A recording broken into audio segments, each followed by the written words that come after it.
We are ready to go. This week has been pretty damn interesting because I skipped one workout. It was my father's birthday and I had a lot in school that day, so I just couldn't manage to get a workout in. So I had to skip it. Therefore, I only did one front lever training this week so far. And then my freestyle yesterday. But I'm thinking if I should do planche or front lever today. According to schedule, I should be doing front lever. And I actually think that's what I'm gonna do as well. Even though I skipped one planche, I think it's just gonna be better to, it's fine to skip one workout from time to time and now just get back on track again. Because I think I'm not gonna need to skip another one, at least not for a few weeks. Nothing planned, so that would be pretty good. A subject I've been thinking a lot about is when it comes to high performance athletes in almost all sports, they usually have a pretty dark background. I listen to a lot of motivational speakers and motivational speeches in general, and a lot of really successful people have had tough backgrounds. And it's not necessarily because they've been bullied or anything. It's just when you're in a situation that is extremely harsh and you do not want to be there, that's when you actually pull yourself together and get shit done. It's the only case, because otherwise when you're just everything is pretty decent, you're not perfect, you're not succeeding too much, but things are pretty decent, there's no real reason to change. And I noticed that a lot when it comes to training. One thing, during last year competitions, I competed in a lot of battles and it didn't go too well. Most of the competitions I attended, I lost my first battle. So I literally just flew out. Of course, there's a lot of other benefits, but if we just put it like I flew out to Spain and Germany, I battled there and I lose first battle. So I literally have a few day trip just to be on stage for 2 minutes and then I'm out. When I put it like this, it's really demotivating, and that's really the case. Because since last year was pretty damn bad, I just told myself, I need to step the shit up. Otherwise, I would just get fucked over and over again and lose every single battle.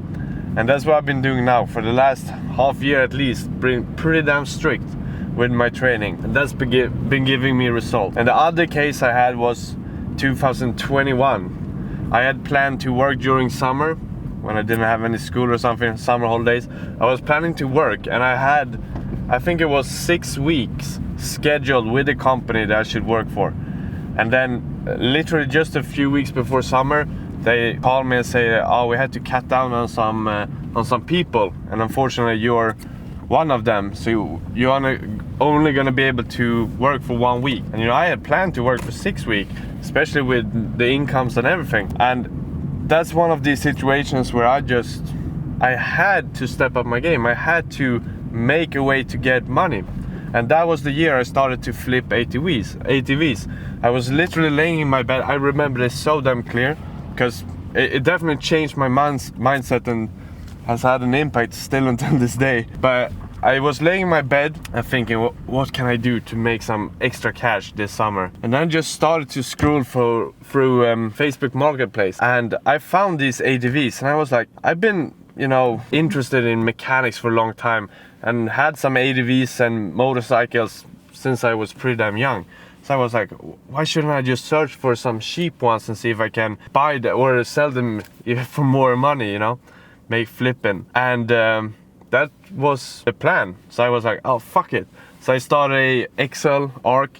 I just put up some simple stats like, okay, this is the name of the ATV, this is what I will buy it for, or this is what the person they have put it out for, this is what I would try to buy it for, this is the estimate I will put into it, and this is then the profit margin. And that's what I would do. So the first ATV I bought, it was extremely fishy. It was great price, it was extremely fishy. I brought my mother because she didn't want me to go there and buy it for myself. I think it was, it was 2 years ago. But that was extremely fun. And I bought it and I was super excited. I didn't really think about anything. I fixed it up, did full mechanical repair on it, did a paint job on it as well. Then when I was gonna do, I don't know what it's called, but you have to check the ATV so you can actually drive it on the roads. I don't know the proper name for it.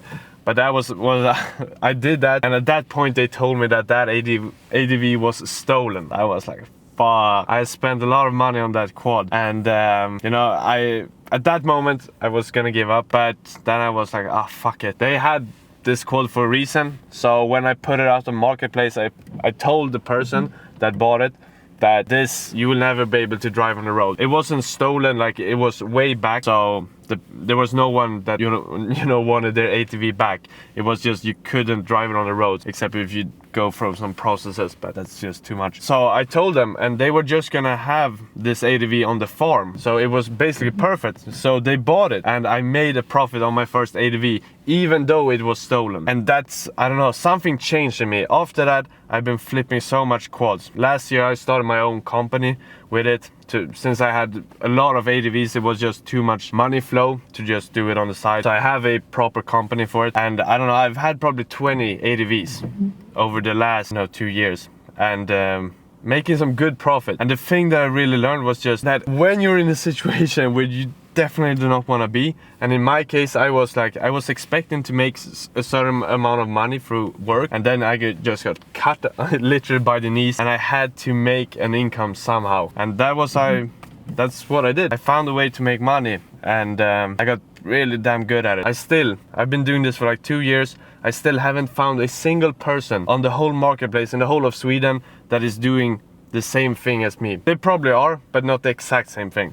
Because what I've been doing is I buy in, I do repairs, service, and I do paint jobs.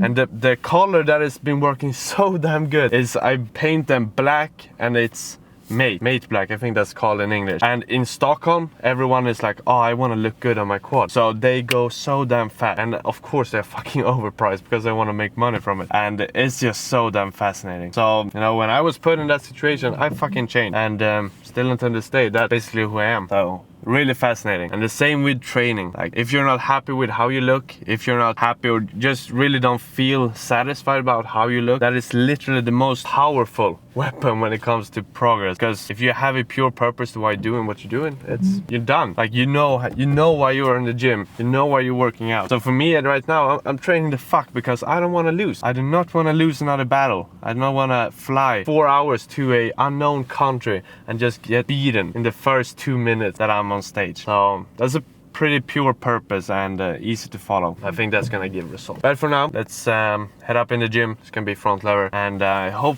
it's gonna be a pretty good one. Feel not too bad in the body, but this is what I say all the time, and then I have shit to work at. So I think we'll have to see on this one. I think we're good. Just to switch it up a little, I'm gonna film from that direction today. Not because it makes a huge difference, but it can be nice to get some other angles. I am sticking with the 10 to 30 kg resistance band for the whole session, and keeping these ones on the same height. And I'm gonna do this whole week, and that means I've been having the same settings for both front lever, which is today, and then for planche tomorrow is gonna be the same as before as well.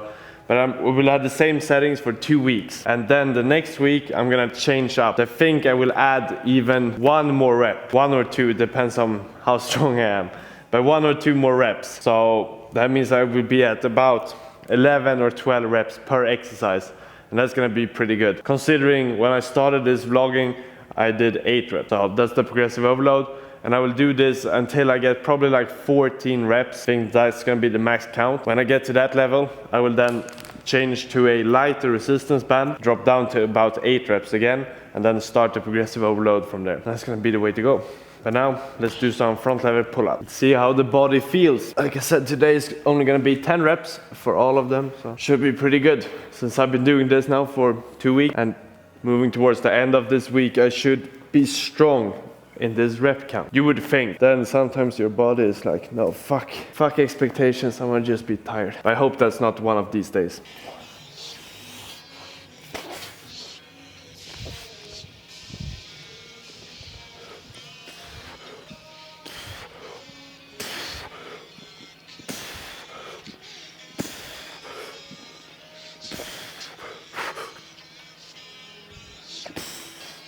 In between. Of course, now my body is stiff, first set.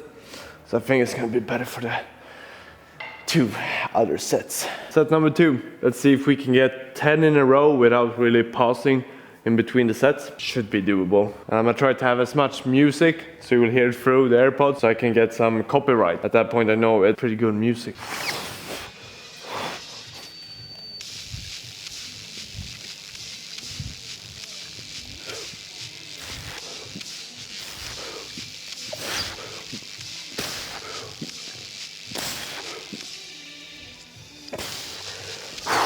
Oh yeah.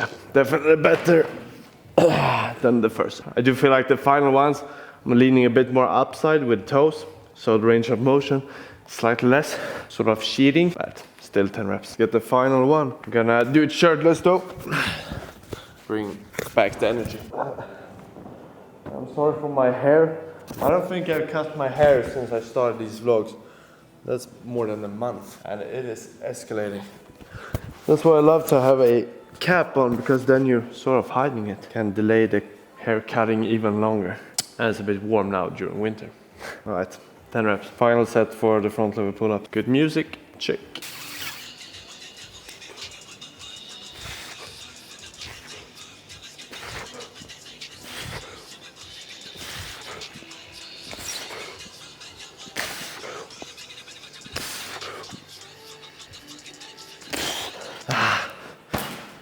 I don't know, doesn't feel super powerful. I feel strong in pulling strength, but I feel like my core connection is not really there. I guess I'm gonna see it in the next one, because then it's one arm front lever, and that includes the core a lot. To see if I've been slack. Moving on to the one arm front lever. Got my timer ready and my music. 10 seconds hold on each arm. That's gonna be one set.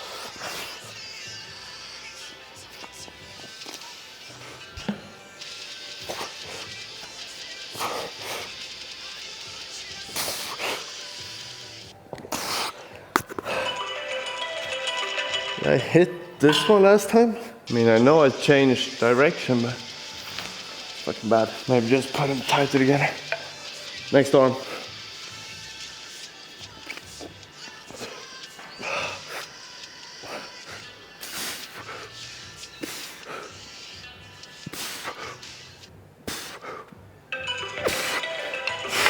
Lost grip on the first one, that's why I took a new one. I held a few seconds longer. I think the timer in my ears, the music stopped, and then it's like a delay for like 2 seconds before it actually starts to make the noise. So I'm not cheating, I don't think. But I think that should be 10 seconds. Let's do 2 more sets. Also think it helps to put these ones closer so I don't hit my head in the actual pole. Let's try to get a bit better holds and good grip.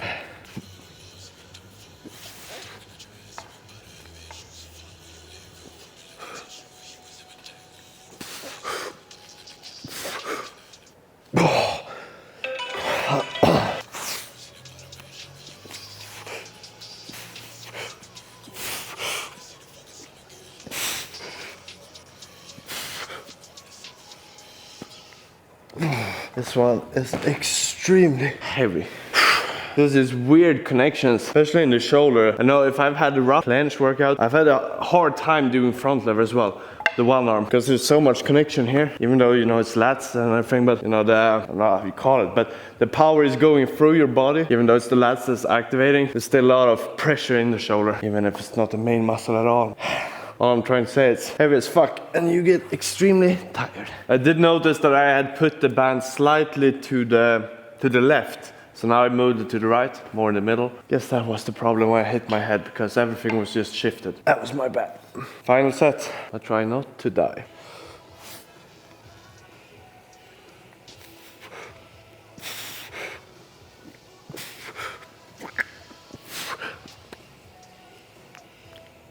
Oh, I am fighting for my life.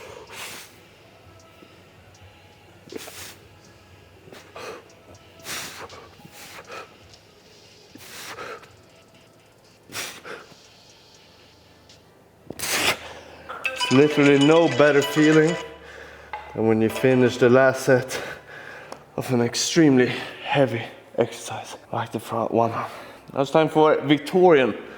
A little bit more lat connection and symmetrical. I like the Victorian. I wasn't too good at it before, but now I've been adding it way more. And just like everything, as soon as you start to get a bit better at it, it becomes more fun. It's just that grinding part. The first month, training it feels super weak. That's boring. But now, it's starting to feel really fun actually. I'm gonna tell you something I wish I know earlier in my training. I've been knowing this for probably half the time that I've been training skills and everything. But in the beginning, I did way too much attempts. And that is the thing I wish I know more about. It's how you actually get really good in skills, how you build muscle, how you build muscle mass, how you build strength, and that combination. Because what I would do is I did way too much attempts, which was me just trying front lever holds, being there for like 2 seconds maximum. And now afterwards I just realized how I know I wanted that skill so damn bad, but at that point training hard is not the way to go. It's training smart. And if you combine training hard and training smart, that is the ultimate combo. But when it comes to skill training, just doing attempts is not going to be the best way, because it's too short time under pressure. And that's really the key goal of the workout, is for how long and for how much activation have your muscles been getting during this workout. And if I just did, even if I did 10 attempts front lever and I did 2 seconds, that is 20 seconds in total for a full workout almost. Whereas now 20 seconds, that's 2 sets. So for 2 sets, my body has been activated for just as long as when I did just attempts back in the days. And when I started to switch up the training, start adding more reps, longer holds, which meant adding resistance band, adding a bit less weights, or started actually weight training, like the straight arm raises I do for planche, or for front lever, like training pull-ups and stuff as well, just to gain some mass. At that moment, I started to get more results in the actual skills in front lever, and I also started to gain mass. That was also like sort of a bonus. I told you this before, that I don't really train to look a certain way, but still the feeling of looking good or having the body you want to have, it is really good for self-confidence, like extremely good. And it's always going to be a motivator. So as soon as you start to feel good about how you look, that is going to reflect on your training as well. You're going to be way more happy about who you are, and you're going to reflect that in the training and be happy when you're actually training. It's just this big loop of beneficial things that add up together, even though I'm just training for the skill. But the main thing is really when I added more reps, starting to get up to like 10 repetitions. When I say 10 repetitions, it's not just doing 10 repetitions. I mean doing 10 repetitions, and at that point, when I'm done with my 10, I maximum have like 3 or 4 reps in reserve maximum. So I'm pretty high up in that end. So that's how I know I have the right weight. So right about 10 reps. Start to gain mass, getting good in skills as well. Now I'm just building as well. It wouldn't surprise me if I hit 90 kg. At the moment I'm at 88 kg, and 90 kg would be pretty sick. Just see it on scale and be able to still do everything I do. And to be honest, I wouldn't be surprised if that happened, because I'm gaining more mass, gaining more strength, getting just stronger and stronger. I'm still just 21 years old, so I feel like I have a lot of peak years in front of me as well, where my body is still going to be really enjoying training. Because of course after a while testosterone and everything is going to drop, and it's not going to be so good anymore. Still really good though, still train, but now is peak. Let's hit Victorian training. That's up next. 3 sets, 10 seconds. Waiting for the drop.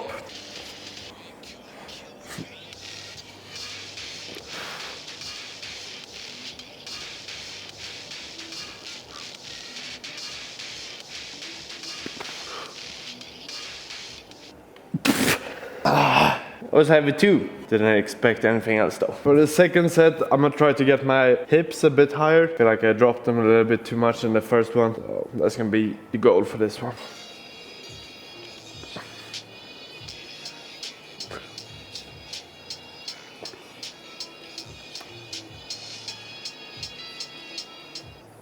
I think that was actually way better. Sometimes it's a lot about how you enter. If you get a good entry and get into the position from the beginning, hard to talk. It's much easier to actually hold it for the full period. Otherwise, if you get it a bit wrong, and you're gonna try to adjust it, that takes a lot of effort and usually ends up losing the form. Final set. Let's see if we can get a perfect 10-second hold. If we do so, I would be pretty damn happy.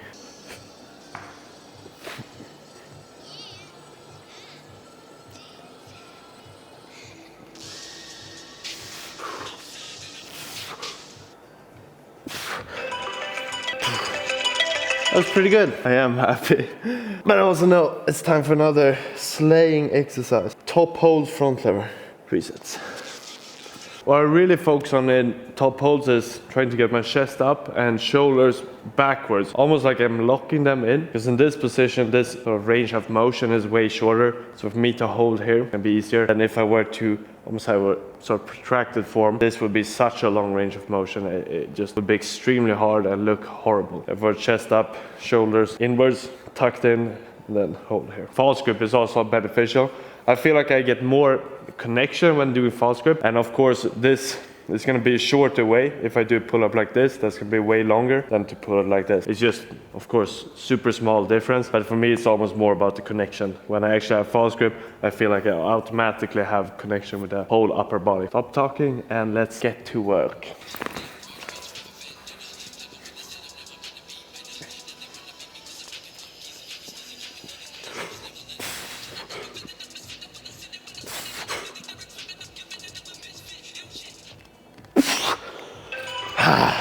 I think this way of getting out from the resistance band is most dangerous. Those of getting slapped is like 99%. That was pretty good. Like I'm almost doing a top hold where the rings are touching the stomach. Almost, it's a few centimeters difference. But I'm still happy with this. Doesn't have to be exactly top hold, of course that's gonna be even better. If I were to do it on a straight bar, I would like to have it like that, but this will do. Still gonna give me a lot of strength, especially since this grip is a bit different. Like if I were to have tuck here or touch, that would almost be like I'm pulling through the straight bar. And if I'm doing it on thicker bar as well, the smaller grip you have, small diameter, I don't know, on the bar, the longer the motion is gonna be. So this is one of the hard ones since this is just like, I don't know, 2.5 centimeters maybe. Put the angle to the side. Let's see if my body is tilted up, down, or if it's pretty good. Of course I want to be as horizontal as possible, but still be as close to the rings as possible.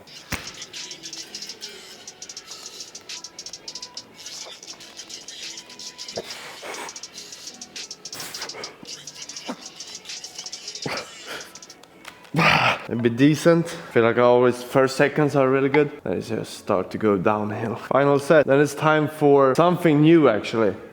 I've been doing weighted pull-ups for, I don't know, I think the last like 2 months roughly. But I'm gonna try to do one weighted pull-up session. That's gonna be the first front lever training in the week. And then the second front lever training is gonna be chin-ups. So it's gonna be a bit different connection. I don't know really which weight I am, so just gonna start off with the rough weight in that one and then just see where I'm at and adjust from there. But that's after this final set of top hold.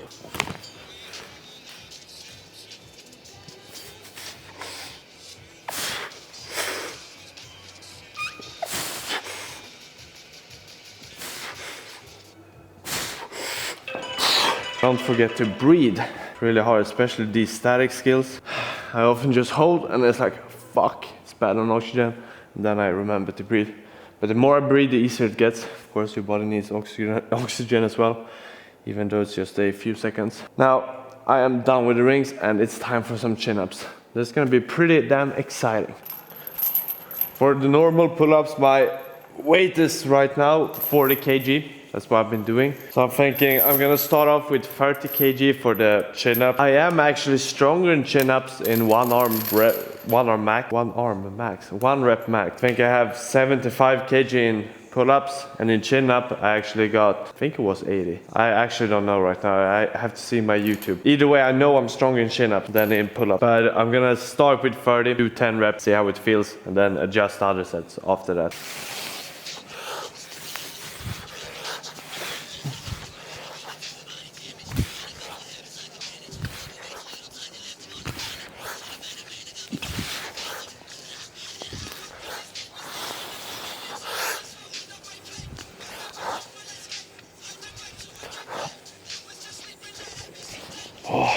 I think 10 is gonna be pretty good reps and 30 kg is decent now.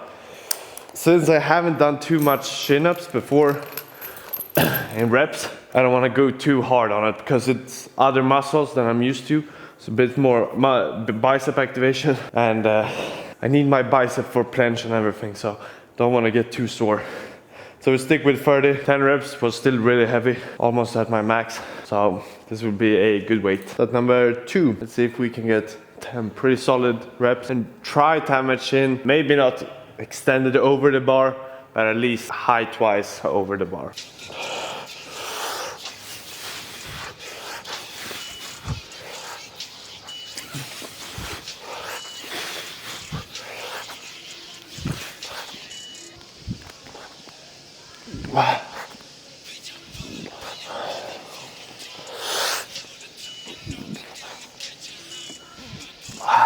Tried a bit tighter grip. That was a bit heavier. I don't know, I'm pretty stiff as well in my shoulders. So if I have too short, feel some tension. Too wide, weird. A bit wider than this, I think it's gonna be perfect for me. Shit, I scared myself. I made another set of rings move and I literally thought it was a person walking here. I'm getting paranoid by training alone all the time. Final set. See if we can end it with some good reps. And a bit wider this time.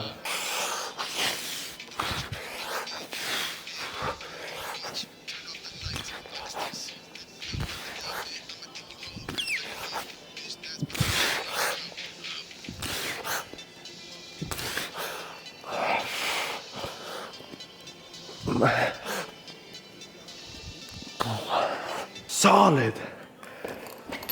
Ending it with good reps. That's how we roll. Oof.